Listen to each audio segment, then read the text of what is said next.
नमस्कार, हमारे IGNOU audio books channel पर आपका स्वागत है। इंदिरा गांधी राष्ट्रीय मुक्त विश्वविद्यालय सतत शिक्षा विद्यालय स्नातक डिग्री कार्यक्रम वैकल्पिक पाठ्यक्रम BGSI 001 जेंडर संवेदीकरण समाज संस्कृति और परिवर्तन खंड 1 जेंडर की अवधारणा का निर्माण।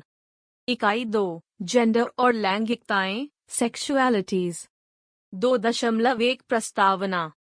लैंगिकता सेक्सुअलिटी से संबंधित कोई भी कार्य करने से पहले यह समझना आवश्यक है कि लैंगिकता सामाजिक रूप से निर्मित की गई चीज है। जब हम लैंगिकता और यौन इच्छाओं की बात करते हैं तो हमारे सामने ऐसे विचार आते हैं कि क्या प्राकृतिक है और क्या अप्राकृतिक। प्राकृतिक और अप्राकृतिक के ऐसे विचारों का प्रयोग अक्सर लैंगिकताओं का वर्णन करने के लिए किया जाता है, जो कि मानकीय नहीं होता। लैंगिकता का महिलाओं के सशक्तिकरण के साथ किस प्रकार का संबंध है? यदि सचमुच ऐसा कोई संबंध है तो भारत में वर्तमान संदर्भ में लैंगिकता के मुद्दों और समान यौन इच्छाओं के मुद्दों के साथ महिलाओं के समूहों की तरफ से इस संलग्नता की प्रकृति क्या रही है?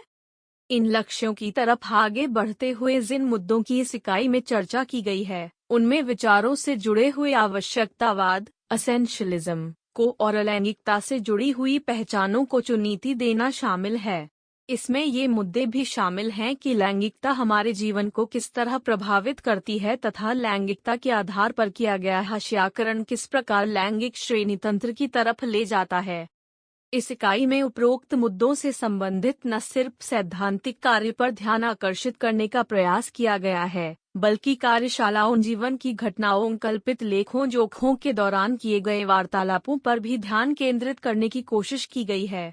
इनके इर्द गिर्द प्रश्न पूछे गए हैं ताकि उन मुद्दों से गहराई पूर्वक तादात्म्य स्थापित हो सके जिन पर यहाँ चर्चा की जा रही है।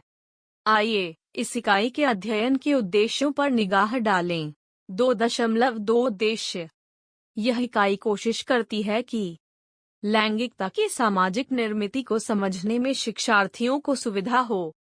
पितृसत्ता के व्यापक ढांचे फ्रेमवर्क में लैंगिकता को समझने में सुविधा हो और इस बात पर चर्चा हो सके कि लैंगिकता किस प्रकार हमारे जीवन के प्रत्येक पहलू को प्रभावित करती है।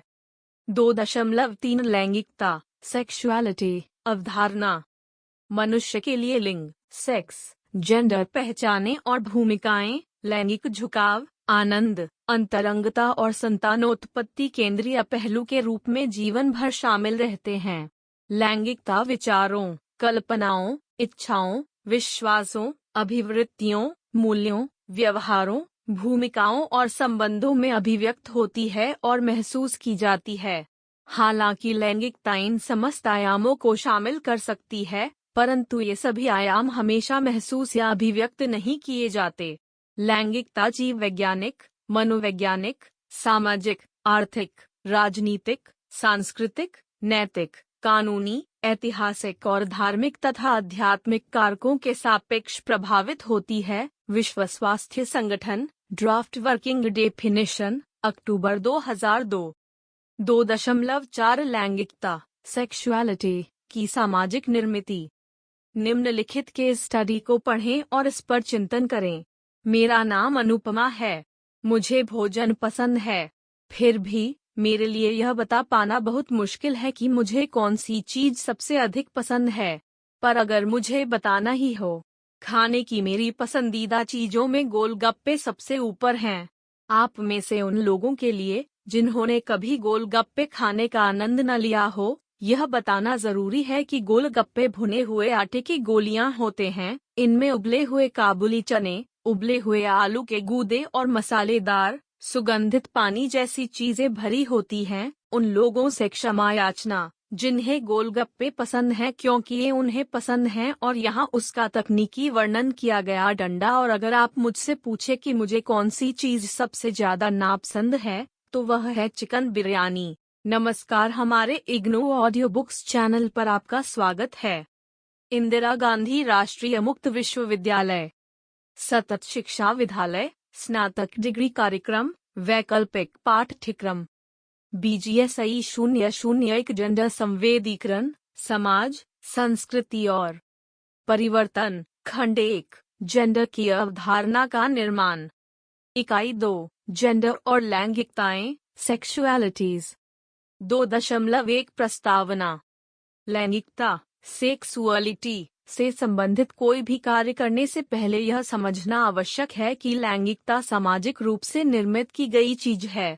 जब हम लैंगिकता और यौन इच्छाओं की बात करते हैं तो हमारे सामने ऐसे विचार आते हैं कि क्या प्राकृतिक है और क्या अप्राकृतिक। प्राकृतिक और अप्राकृतिक के ऐसे विचारों का प्रयोग अक्सर लैंगिकताओं का वर्णन करने के लिए किया जाता है, जो कि मानकीय नहीं होता। लैंगिकता का महिलाओं के सशक्तिकरण के साथ किस प्रकार का संबंध है?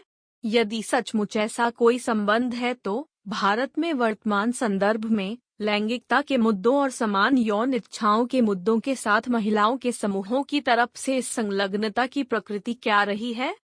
इन लक्ष्यों की तरफ आगे बढ़ते हुए जिन मुद्दों की इस इकाई में चर्चा की गई है, उनमें विचारों से जुड़े हुए आवश्यकतावाद, एसेंशियलिज्म को और लैंगिकता से जुड़ी हुई पहचानों को चुनौती देना शामिल है। इसमें ये मुद्दे भी शामिल हैं कि लैंगिकता हमारे जीवन को किस तरह प्रभावित करती है तथा लैंगिकता के आधार पर किया गया हाशियाकरण किस प्रकार लैंगिक श्रेणी तंत्र की तरफ ले जाता है। इस इकाई में उपरोक्त मुद्दों से संबंधित न सिर्फ सैद्धांतिक कार्य पर ध्यान आकर्षित करने का प्रयास किया गया है, बल्कि कार्यशालाओं, जीवन की घटनाओं, कल्पित लेखों, जोखों के दौरान किए गए वार्तालापों पर भी ध्यान केंद्रित करने की कोशिश की गई है। इनके इर्द गिर्द प्रश्न पूछे गए हैं ताकि उन मुद्दों से गहराई पूर्वक तादात्म्य स्थापित हो सके जिन पर यहाँ चर्चा की जा रही है। आइए इस इकाई के अध्ययन के उद्देश्यों पर निगाह डालें। 2.2 उद्देश्य। यह इकाई कोशिश करती है कि लैंगिकता की सामाजिक निर्मिति को समझने में शिक्षार्थियों को सुविधा हो। पितृसत्ता के व्यापक ढांचे, फ्रेमवर्क में लैंगिकता को समझने में सुविधा हो और इस बात पर चर्चा हो सके कि लैंगिकता किस प्रकार हमारे जीवन के प्रत्येक पहलू को प्रभावित करती है। 2.3 लैंगिकता, सेक्सुअलिटी, अवधारणा। मनुष्य के लिए लिंग, सेक्स, जेंडर पहचाने और भूमिकाएं, लैंगिक झुकाव, आनंद, अंतरंगता और संतानोत्पत्ति केंद्रीय पहलू के रूप में जीवन भर शामिल रहते हैं। लैंगिकता विचारों, कल्पनाओं, इच्छाओं, विश्वासों, अभिवृत्तियों, मूल्यों, व्यवहारों, भूमिकाओं और संबंधों में अभिव्यक्त होती है और महसूस की जाती है। हालांकि लैंगिकता इन समस्त आयामों को शामिल कर सकती है, परंतु ये सभी आयाम हमेशा महसूस या अभिव्यक्त नहीं किए जाते। लैंगिकता जीव वैज्ञानिक, मनोवैज्ञानिक, सामाजिक, आर्थिक, राजनीतिक, सांस्कृतिक, नैतिक, कानूनी, ऐतिहासिक और धार्मिक तथा आध्यात्मिक कारकों के सापेक्ष प्रभावित होती है। विश्व स्वास्थ्य संगठन, ड्राफ्ट वर्किंग डेफिनेशन, अक्टूबर 2002। 2.4 लैंगिकता, सेक्सुअलिटी की सामाजिक निर्मिति। निम्नलिखित के स्टडी को पढ़ें और इस पर चिंतन करें। मेरा नाम अनुपमा है। मुझे भोजन पसंद है, फिर भी मेरे लिए यह बता पाना बहुत मुश्किल है कि मुझे कौन सी चीज सबसे अधिक पसंद है। पर अगर मुझे बताना ही हो, खाने की मेरी पसंदीदा चीजों में गोलगप्पे सबसे ऊपर हैं। आप में से उन लोगों के लिए जिन्होंने कभी गोलगप्पे खाने का आनंद न लिया हो, यह बताना जरूरी है कि गोलगप्पे भुने हुए आटे की गोलियां होते हैं। इनमें उबले हुए काबुली चने, उबले हुए आलू के गूदे और मसालेदार सुगंधित पानी जैसी चीजें भरी होती हैं। उन लोगों से क्षमा याचना जिन्हें गोलगप्पे पसंद हैं, क्योंकि ये उन्हें पसंद हैं और यहाँ उसका तकनीकी वर्णन किया गया डंडा। और अगर आप मुझसे पूछे कि मुझे कौन सी चीज सबसे ज्यादा नापसंद है, तो वह है चिकन बिरयानी। यह कुछ ऐसी चीजों में है जिन्हें हैदराबाद के अपने अनुभवों के कारण मैं पसंद नहीं करती। असल में चिकन बिरयानी या किसी भी तरीके का मांस मैंने पहली बार हैदराबाद में ही चखा, जब 2 साल पहले मैं अजमेर से हैदराबाद आई थी। जब मैं बच्ची थी तब मुझे मांसाहारी भोजन करने की इजाजत नहीं थी। मेरे 2 भाई और मेरे पिता मांस खाते थे, लेकिन मेरी माँ नहीं खाती थीं और न ही मुझे खाने देती थीं। यह तब था जबकि हम क्षत्रिय हैं और हमारे यहाँ मांसाहार पर कोई रोक नहीं होती।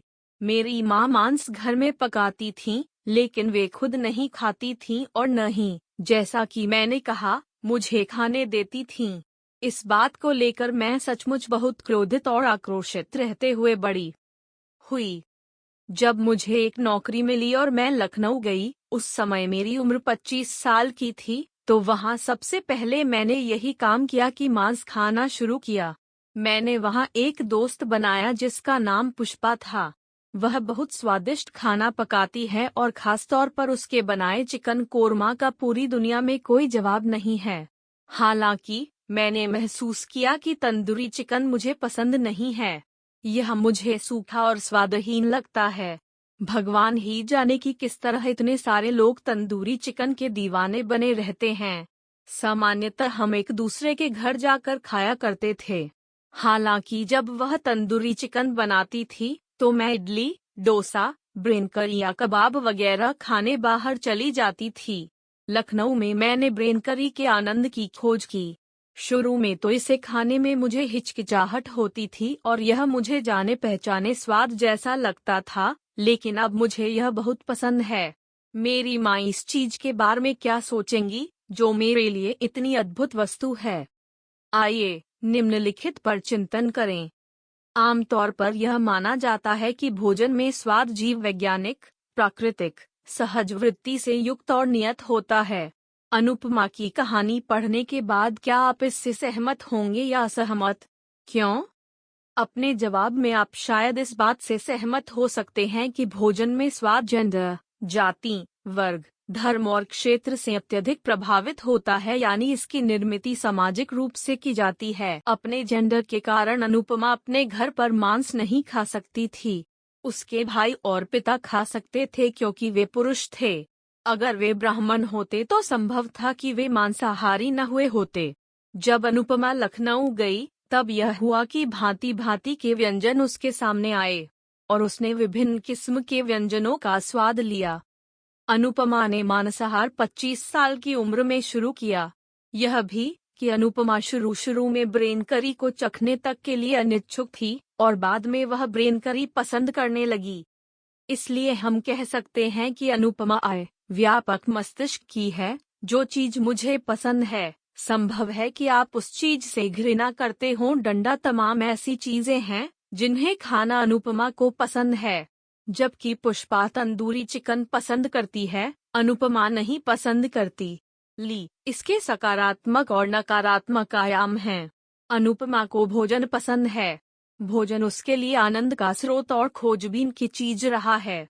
हम यह भी जानते हैं कि एक लड़की के रूप में अनुपमा इस बात को लेकर बहुत खिन्न थी कि उसे मांस खाने की इजाजत क्यों नहीं दी गई थी। यह एक भेदभाव था जिस पर उसे आक्रोश था। भोजन को लेकर अनुपमा का अनुभव दोनों तरह का था, अपनी भलाई की भावना को बढ़ाने वाला और घटाने वाला भी। आपको आश्चर्य हो सकता है कि आप अनुपमा की खाने की आदतों के बारे में इतने अधिक विस्तार से क्यों पढ़ रहे हैं और विश्लेषण कर रही हैं। या शायद आपने पहले ही अनुमान लगा लिया हो कि आप ऐसा क्यों कर रही हैं। प्रश्न जो पड़ताल आपने ऊपर की, उसके आयामों और लैंगिकता के बीच क्या आप कोई समानताएं देखती हैं? इस पर भली प्रकार तर्क किया जा सकता है कि भोजन में स्वाद के बारे में जितनी भी बातें कही जा सकती हैं, वे सारी बातें लैंगिकता के लिए भी सत्य होती हैं। आइए उपरोक्त चर्चा में भोजन में स्वाद की जगह पर लैंगिकता रखें और देखें कि क्या सचमुच ऐसा है। लैंगिकता जेंडर, जाति, वर्ग, धर्म और क्षेत्र से अत्यधिक प्रभावित होती है, यानी इसकी निर्मित सामाजिक रूप से की जाती है। नियत नहीं होती, बल्कि परिवर्तनीय होती है और प्रवाहमान होती है। विविध और व्यापक होती है। जो चीज मुझे पसंद है, संभव है कि आप उस चीज से घृणा करते हो। के सकारात्मक और नकारात्मक आयाम होते हैं। विविधता डैश हमारी यौन इच्छाओं को आकार देने वाली प्रत्येक चीज हम किसकी तरफ आकृष्ट होते हैं और हमें यौन संतुष्टि कैसे मिलती है डैश में विविधता है। सामान्यतः यह मान लिया जाता है कि आकर्षण सिर्फ महिलाओं और पुरुषों के बीच ही घटित हो सकता है। हालांकि चूंकि इच्छाएं प्रवाहमान होती हैं, आकर्षण किन्हीं भी दो व्यक्तियों के बीच घटित हो सकता है। उदाहरण के लिए, यौनाकर्षण दो महिलाओं या दो पुरुषों के बीच भी घटित हो सकता है। इच्छाओं के रंग अनेक होते हैं। असल बात यह नहीं है कि आप किसकी तरफ आकृष्ट होते हैं, बल्कि यह है कि आप किस प्रकार की इच्छाओं का एहसास करते हैं। आमतौर पर लोग जब सेक्स शब्द को सुनते हैं तो इसका अर्थ वे एक पुरुष और एक स्त्री के बीच होने वाले शारीरिक संबंध से ही लगाते हैं। ऐसा इसलिए हो सकता है क्योंकि इस तरीके के लैंगिक कार्य का संबंध वंशवृद्धि, संतानोत्पत्ति और संतान से होता है, जबकि हम जानते हैं कि सेक्स केवल प्रजनन के लिए ही नहीं किया जाता, बल्कि आनंद और इच्छा पूर्ति के लिए किया जाता है। अगर विविधता न हो तो दुनिया कैसी होगी। कल्पना कीजिए कि आज सरकार ने एक आदेश जारी किया है कि सभी महिलाओं को पीली साड़ी पहननी चाहिए और सभी पुरुषों को सफेद कमीज और काली पतलून पहननी चाहिए। मुझे बताइए कि दुनिया कैसी दिखेगी? उबाऊ। वास्तव में यह समझना महत्वपूर्ण है कि हमें विविधता से डरना नहीं चाहिए, बल्कि वस्तुनिष्ठता पूर्वक इसे स्वीकार करना चाहिए। दर्द और आनंद। जब आप लैंगिकता, सेक्सुअलिटी शब्द के बारे में सोचते हैं तो आपके दिमाग में कौन कौन से शब्द आते हैं? प्रेम, इच्छा, यौनिक आनंद, लैंगिक झुकाव, शर्म, पाबंदी, दर्द, यौन हिंसा, बलात्कार, संकोच, नियम, मानक, सामाजिक प्रतिबंध आदि। उपरोक्त वर्णन से यह बिल्कुल स्पष्ट है कि लैंगिकता के सकारात्मक और नकारात्मक दोनों पहलू हैं। हालांकि सकारात्मक पहलुओं जैसे इच्छाओं और आनंद पर शायद ही कभी बात की जाती हो, लैंगिकता के संबंध में अधिकांश बातें दर्द और हिंसा के संदर्भ में की जाती हैं। किंतु इसके साथ साथ लैंगिकता के सकारात्मक पहलुओं या आनंद प्रदायी हिस्से को स्वीकार करना भी महत्वपूर्ण है। गायल रूबिन लिखती हैं कि कुछ लोगों के लिए लैंगिकता एक गैर महत्वपूर्ण विषय लग सकता है। वे इसे निर्धनता, युद्ध, बीमारी, प्रजातिवाद, अकाल या नाभिकीय विनाश जैसी अधिक विकट समस्याओं से ओछे किस्म का विचलन मान सकते हैं। लेकिन निश्चित रूप से ऐसे समय में जिसमें कल्पनातीत विनाश की आशंका के साथ हम रह रहे हैं, लैंगिकता के बारे में लोगों के खतरनाक तरीके से विचलित हो जाने की आशंका है। तरल और परिवर्तनीय डैश। हमारे खान पान की आदतों की तरह लैंगिकता भी तरल होती है और परिवर्तित हो सकती है। हालांकि यह उतनी परिवर्तनीय नहीं हो सकती है जितनी परिवर्तनीय हमारे खान पान की आदतें होती हैं। यद्यपि नियमित आधार पर नहीं, किंतु लैंगिकता से जुड़ी इच्छाएं जिंदगी में कभी कभी बदल भी सकती हैं, जैसे मुझे क्या पसंद है, मैं किसे पसंद करती हूँ। सामाजिक रूप से निर्मित डैश। हमने पहले पढ़ा कि हम क्या खाते हैं, कैसे खाते हैं, कौन क्या खा सकता है और हम क्यों खाते हैं। ये सारी चीजें सामाजिक रूप से निर्मित होती हैं। इसी प्रकार लैंगिकता के संदर्भ में भी मानक मौजूद हैं जो सिद्ध करते हैं कि लैंगिकता भी सामाजिक रूप से निर्मित की जाती है। इस तर्क पर विचार करते समय कि लैंगिकता सामाजिक रूप से निर्मित की जाती है, इसे समझना उपयोगी हो सकता है कि कौन, कैसे, कब, किसे और क्यों हम इच्छा करते हैं। ये सारी चीजें दृढ़ता पूर्वक सामाजिक प्रभावों के अधीन होती हैं। लैंगिकता के इन समस्त आयामों के संबंध में भली प्रकार परिभाषित सामाजिक मानक मौजूद हैं। निम्नलिखित परिच्छेद व्याख्यायित करते हैं कि लैंगिकता किस प्रकार सामाजिक रूप से निर्मित चीज होती है, किसके साथ किसे इच्छा का अनुभव करना चाहिए। इस संदर्भ में एक बार फिर प्रजनन का तर्क प्रबल हो जाता है। ऐसे लोगों को जो प्रजनन करने की उम्र सीमा से बाहर हैं, अक्सर या तो अलैंगिक, एसेक्सुअल मान लिया जाता है या उनकी यौन इच्छाओं को अस्वीकार्य या अनुपयुक्त मान लिया जाता है। प्रजनन के इसी तर्क से वह दृष्टिकोण भी जुड़ा हुआ है जो विकलांगजनों की यौन इच्छाओं की वैधता को नकार देता है। Hindi film Margaret with astro में भली प्रकार प्रदर्शित डंडा इच्छा को अनुभव करने के बारे में यह भी माना जाता है कि उसका अनुभव एक पुरुष और एक स्त्री के बीच ही होना चाहिए, और अगर ये पुरुष और स्त्री एक ही जाति, एक ही वर्ग और एक ही धर्म के हों तो और भी अच्छा माना जाता है।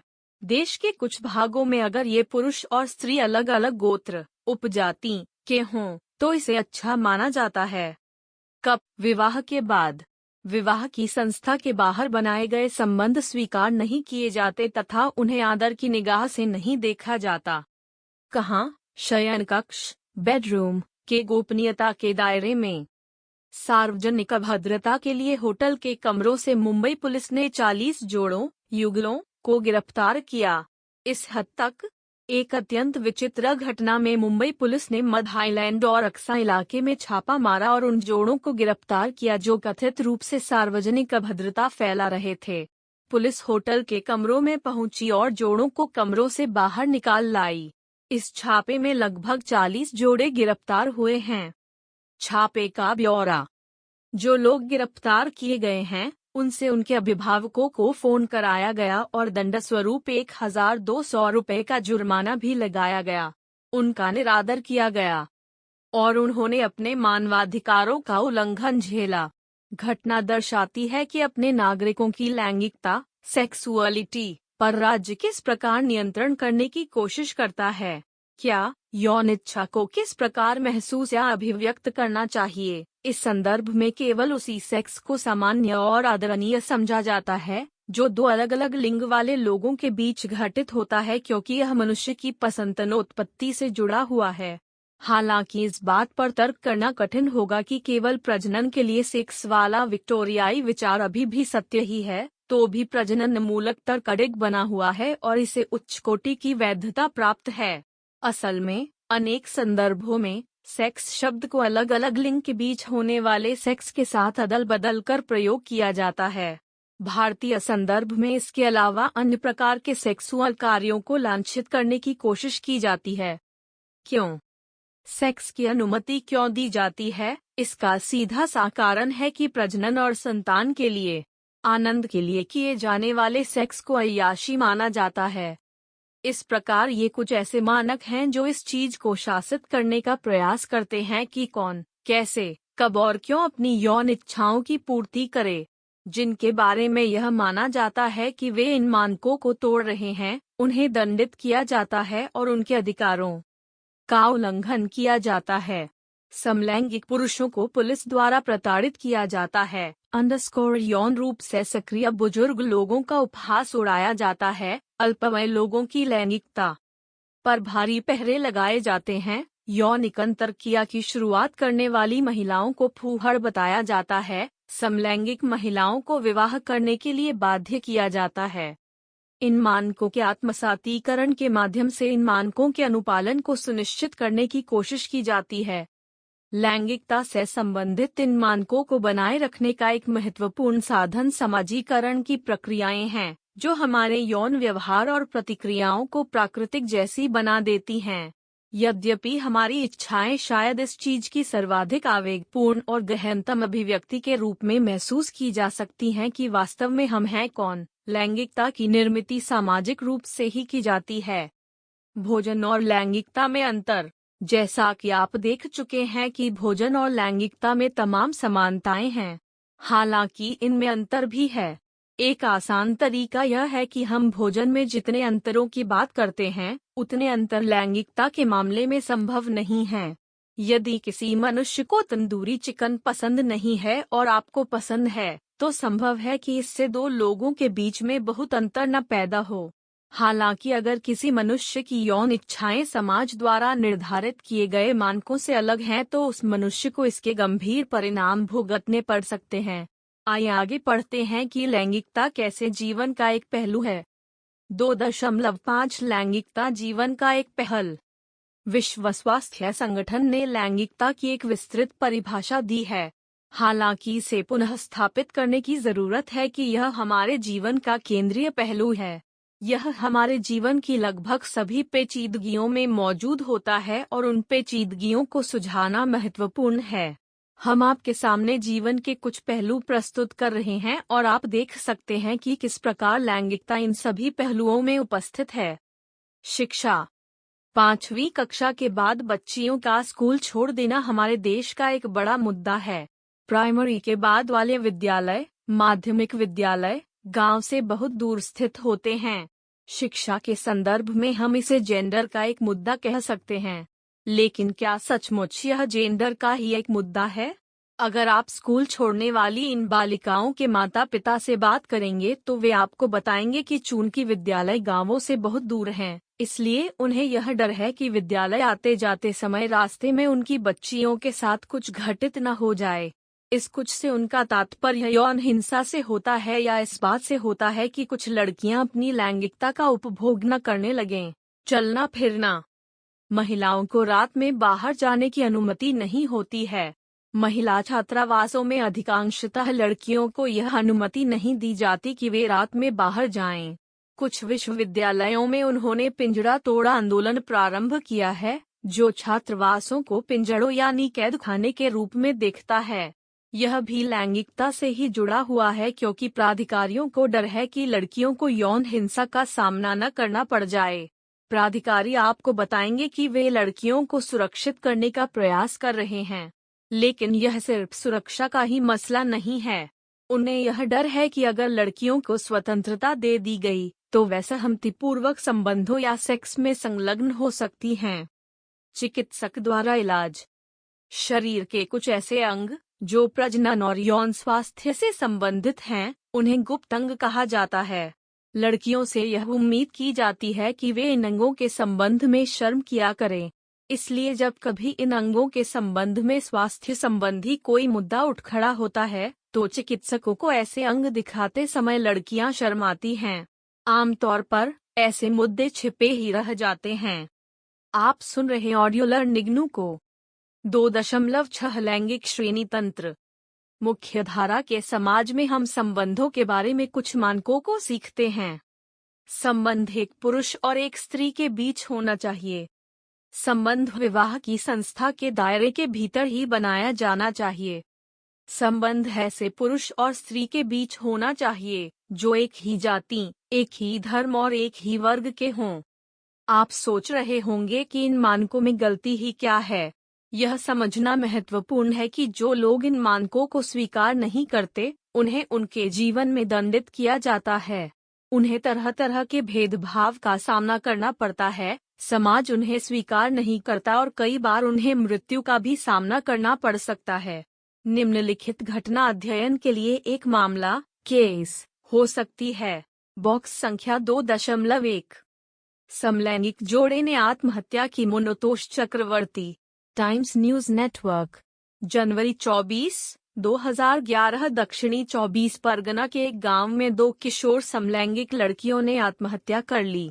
आत्महत्या का संभावित कारण शायद यह है कि वे समलैंगिक होने की वजह से अपने भविष्य को लेकर चिंतित थीं।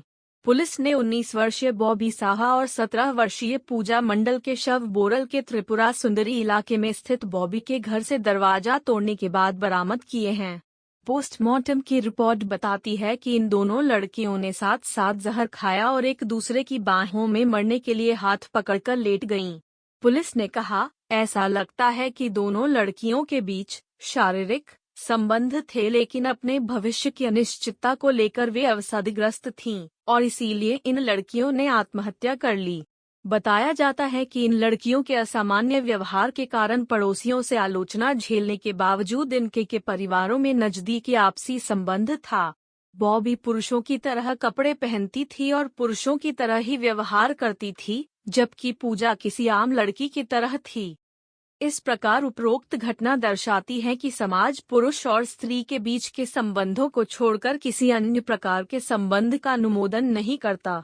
पहले के अनुच्छेद में हमने देखा है कि अगर पुरुष और स्त्री अपनी जातियों से बाहर जाकर विवाह करते हैं, तो उन्हें परिवार और समाज द्वारा किस प्रकार गंभीर उत्पीड़न का सामना करना पड़ता है। गायल रूबिन 2 संकल्पनामूलक संकेंद्रित वृत्तों को लेते हुए मंत्रमुग्ध करने वाले वृत्तों, 4 मड वृत्तों की बात करती हैं। ये वृत्त यौन कार्यों के व्यवहार के स्वीकरण और कम स्वीकरण को प्रतिबिंबित करते हैं। आंतरिक वृत्त ऐसे यौन कार्यों का प्रतिनिधित्व करता है जिन्हें स्वीकार्यता और विशेषाधिकार प्राप्त है, जबकि बाहरी सीमाएं वृत्त ऐसे यौन कार्यों का प्रतिनिधित्व करता है जो अस्वीकार्य हैं, जिन्हें असामान्य के रूप में देखा जाता है और जिन्हें अक्सर दंडित किया जाता है। लेकिन इन दोनों वृत्तों के बीच की सीमा रेखाएं भेद्य हैं और एक संस्कृति से दूसरी संस्कृति में जाने पर, एक बाजार से दूसरे बाजार में जाने पर, एक पीढ़ी से दूसरी पीढ़ी में जाने पर ये सीमा रेखाएं परिवर्तित होती रहती हैं। किंतु कोई विचलन निश्चित दायरों के भीतर ही स्वीकार्य है, जैसे समलैंगिकता स्वीकार्य है अगर यह आंतरिक वृत्त की सीमाओं में घटित हो। इसका तात्पर्य यह है कि इस समलैंगिकता को एकनिष्ठ होना चाहिए, इसे घर के भीतर होना चाहिए, इसे विवाह की संस्था के भीतर होना चाहिए, इसे समान पीढ़ी वाले लोगों के बीच ही घटित होना चाहिए, आदि। जो लोग इन चामड़ वृत्त के दायरे में रहते हैं, उन्हें विशेषाधिकार हासिल होते हैं और उन्हें भौतिक वास्तविकताओं के रूप में लाभ प्राप्त होते हैं। उदाहरण के लिए, अगर एक लड़की की शादी उसकी अपनी जाति और धर्म के किसी लड़के से होती है, तो उसे समुदाय में आदर मिलेगा। यह भी होता है कि जिन लोगों के विवाह सामाजिक मानकों के अनुरूप हुए होते हैं, उन्हें भौतिक लाभ भी होता है। उदाहरण के लिए, अगर मैं शादीशुदा हूँ तो मैं जीवन बीमा के कागजात में अपने पति को नामांकित कर सकती हूँ, या मैं अपने पति के साथ मिलकर एक बच्चा गोद ले सकती हूँ, या मैं अपने पति के साथ मिलकर एक कर्ज ले सकती हूँ, या मैं अपने पति के साथ मिलकर एक घर खरीद सकती हूँ। अगर मैं एक समलैंगिक स्त्री, लेस्बियन, होती तो अपने साथी के साथ मिलकर भारत में मैं एक घर नहीं खरीद सकती थी, या अपने जीवन बीमा में अपने साथी को मैं नामांकित नहीं कर सकती थी। लेकिन एक संदर्भ से दूसरे संदर्भ में जाने पर ये चीजें बदलती हैं। कुछ ऐसे देशों में जहां समलैंगिक विवाह कानून सम्मत है, वहां ऐसे युगल मौजूद हैं जो एक दूसरे को नामांकित कर सकते हैं। हाँ, इतना जरूर है कि इसके लिए उन्हें चार्मड़ वृत्त में होना चाहिए, न कि बाहरी वृत्त में। लैंगिक श्रेणी तंत्र पर वापस आते हुए, यह स्पष्ट है कि इस श्रेणी तंत्र और पितृसत्ता के बीच एक बुनियादी संबंध है। चार्ड वृत्त के हृदय स्थल पर विषमलिंगी और एकनिष्ठ लोग स्थित होते हैं। केवल इस इकाई में पितृसत्ता द्वारा हासिल किए गए श्रम, संसाधन और शक्ति के विभाजन संभव होते हैं। यह उस दंड की गंभीरता की भी व्याख्या करता है जो समाज की व्यवस्था बनाए रखने वाले लैंगिक श्रेणी तंत्र का उल्लंघन करने वाले लोगों को दिए जाते हैं। युवा महिलाओं के युगल द्वारा की गई आत्महत्या की घटना, बॉक्स संख्या 2.1, इसी प्रकार के दंड का एक उदाहरण है। आपने पिछले कुछ हिस्सों में जो कुछ सीखा है, उसके मूल्यांकन के लिए निम्नलिखित अभ्यास कीजिए। प्रगति परिश्रम अभ्यास 1, लैंगिकता, सेक्सुअलिटी को परिभाषित कीजिए। 2, लैंगिक श्रेणी तंत्र क्या है? निम्नलिखित हिस्से में समान यौन इच्छाओं के बारे में पढ़िए। 2.7 समान यौन इच्छाएं। समान लिंग वाले संबंध ऐसे संबंध हैं जिसके अंतर्गत पुरुष और महिला अपने ही लिंग के लोगों के साथ संबंध बनाते हैं। उदाहरण के लिए, अगर एक महिला दूसरी महिला की तरफ आकर्षित होती है, या एक पुरुष किसी दूसरे पुरुष की तरफ आकर्षित होता है, तो इसे हम समान यौन इच्छा कह सकते हैं। ऐसे संबंधों को समलैंगिक संबंध भी कहा अंडरस्कोर जाता है। इस प्रकार की इच्छाओं को समाज द्वारा असामान्य माना जाता है। अपने ही समान लिंग वाले किसी व्यक्ति की इच्छा रखने वाले लोगों को मानवाधिकारों के जिन उल्लंघनों, हिंसा का सामना करना पड़ता है, उनमें से कुछ इस प्रकार हैं। मौन, ऐसे मुद्दों के बारे में मौन व्याप्त रहता है। कोई व्यक्ति अपनी ऐसी इच्छाओं के बारे में अपने सबसे करीबी दोस्तों से भी बातचीत नहीं कर सकता, क्योंकि लोगों में मान्यता यही है कि यौन संबंध अलग अलग लिंग वाले लोगों के बीच ही बनाए जाते हैं। पारिवारिक हिंसा, समलैंगिकता को लेकर हिंसा की शुरुआत घरों से होती है। जब माता पिता को ऐसी इच्छाओं के बारे में पता चलता है तो परिवार के लोग दबाव डालना शुरू करते हैं कि वे मानकों के हिसाब से रहें। अपने लिंग के लोगों के साथ संबंध की इच्छा रखने वाले कुछ लोगों ने अपने माता पिता द्वारा की जाने वाली शारीरिक और मानसिक हिंसा की जानकारी दी है। कुछ जगहों पर परिवार के लोगों द्वारा किए जाने वाले सुधारात्मक बलात्कार की घटनाएं सामने आई हैं। शैक्षिक संस्थाएं, पाठ्यपुस्तकों में ऐसे संबंधों का कोई उल्लेख नहीं मिलता है। मित्र भी जब किसी दूसरे की इस प्रकार की यौनिकता के बारे में जानते हैं, तो वे भी ऐसे लोगों का उपहास उड़ाते हैं। कार्यस्थल पर अपने ही लिंग वाले साथी, पार्टनर को परिवार की तरह प्रस्तुत करना मुश्किल है। समान यौन इच्छाओं को असामान्य कहे जाने के पीछे एकमात्र कारण यह है कि ये बहुत हद तक पितृसत्ता को चुनौती देती हैं। एक ऐसे परिवार के बारे में सोचिए जहां 2 महिलाएं जीवन साथी के रूप में रहती हों। उन महिलाओं में से कौन घर से बाहर जाकर काम करेगी, या फिर उनमें से कौन घरेलू कामकाज की देखरेख करेगी? या तो दोनों महिलाएं दोनों तरीके के कामों को संभालेंगी या उनमें से कोई एक विशेष कार्य करेगी। और चूंकि उन दोनों में से प्रत्येक एक महिला ही है, इसलिए शक्ति उस तरह समान नहीं है जिस तरह एक महिला और एक पुरुष के बीच संबंध के मामले में होती है। समान यौन इच्छाएं प्रजनन मूलक तर्क के दायरे से भी बाहर हैं। उनके बीच यौन संबंध संतानोत्पत्ति या वंशवृद्धि के लिए नहीं स्थापित होते, इसलिए ऐसे संबंधों को समाज द्वारा लांछित किया जाता है। 2.8 अच्छी महिलाएं, लैंगिकता के साथ संबंध। सामाजिक मानकों के अनुसार दो तरीके की महिलाएं होती हैं, अच्छी महिलाएं और खराब महिलाएं। आमतौर पर यह उम्मीद की जाती है कि एक महिला एक अच्छी पुत्री होगी, एक अच्छी पत्नी होगी, एक अच्छी माँ होगी, एक अच्छी बहन होगी आदि। अच्छे और खराब की परिभाषा क्या है? क्यों हर महिला खराब महिला होने से भयभीत रहती है? एक अच्छी महिला क्या करती है? वह समाज के समस्त मानकों का पालन करती है। वह उन्हीं वस्त्रों को पहनती है जिन्हें समाज द्वारा उपयुक्त माना जाता है। वह सभी लोगों के भोजन कराने के बाद भोजन करती है। वह हर किसी की बात सुनती है। वह अपनी चिंता किए बिना सभी लोगों की देखभाल करती है। जब भी उसके पति की इच्छा हो, तब वह उसके साथ यौन संबंध बनाती है। संबंधों या सेक्स के संदर्भ में वह अपनी तरफ से कभी भी पहल नहीं करेगी। दूसरी तरफ सामाजिक मानकों के अनुसार एक खराब महिला वह है जो अपनी पसंद के काम करे, जो अपनी पसंद के कपड़े पहने, जो भूख लगने पर खा लिया करे। इसलिए कहना चाहिए कि उसे ऐसा हर कार्य करने की स्वतंत्रता है जिसमें किसी दूसरे की स्वतंत्रता का हनन किए बिना उसे प्रसन्नता मिलती हो। आमतौर पर यह मान लिया जाता है कि चूंकि खराब महिला ऐसे कार्य करती है जिसमें उसे प्रसन्नता मिलती हो, इसलिए वह गैर जिम्मेदार, लापरवाह हो सकती है। हालांकि अपनी पसंद के कार्य करने के कारण कोई महिला गैर जिम्मेदार नहीं हो जाती। अच्छी महिलाओं के मानक लैंगिकता, सेक्सुअलिटी से सीधे तौर पर जुड़े हुए हैं।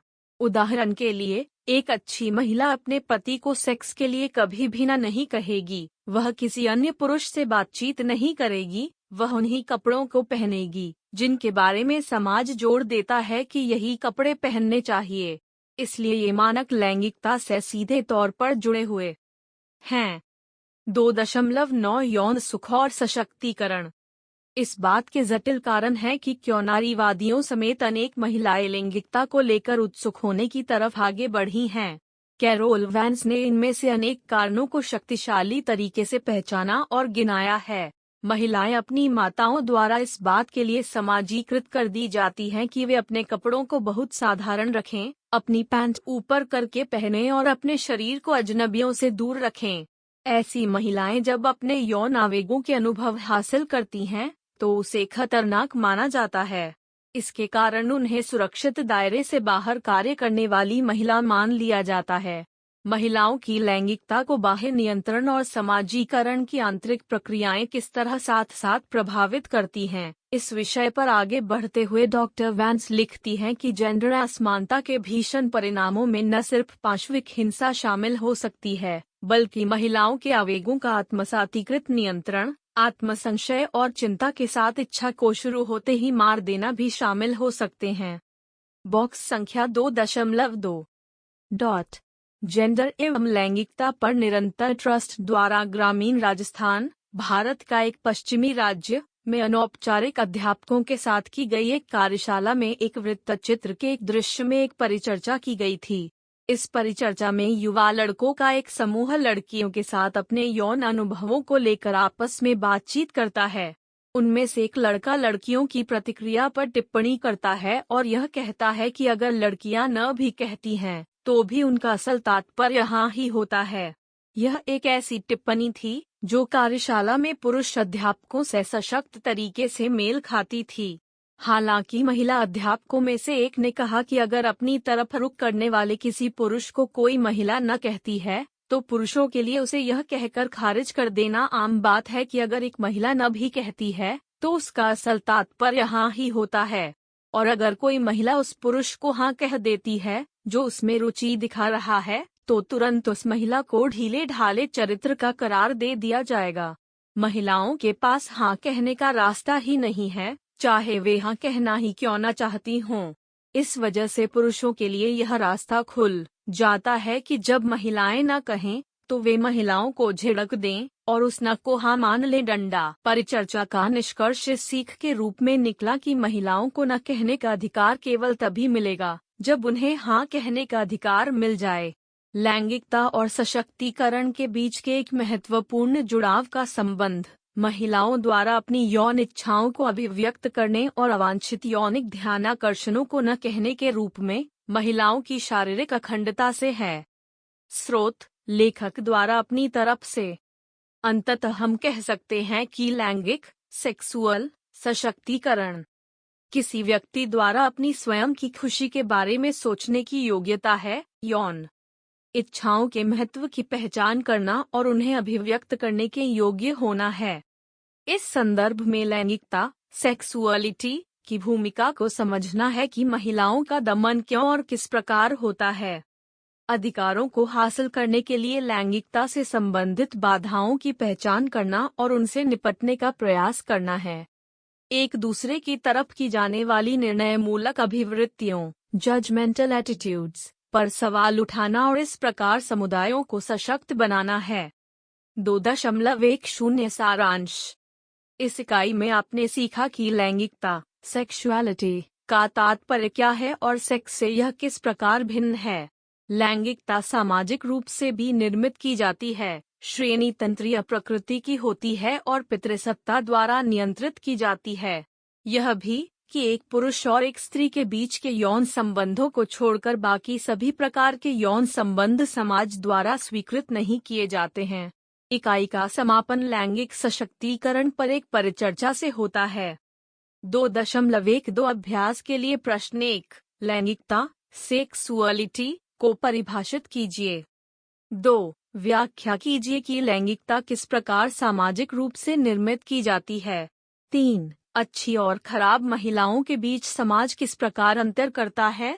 4 लैंगिक सशक्तिकरण क्या है।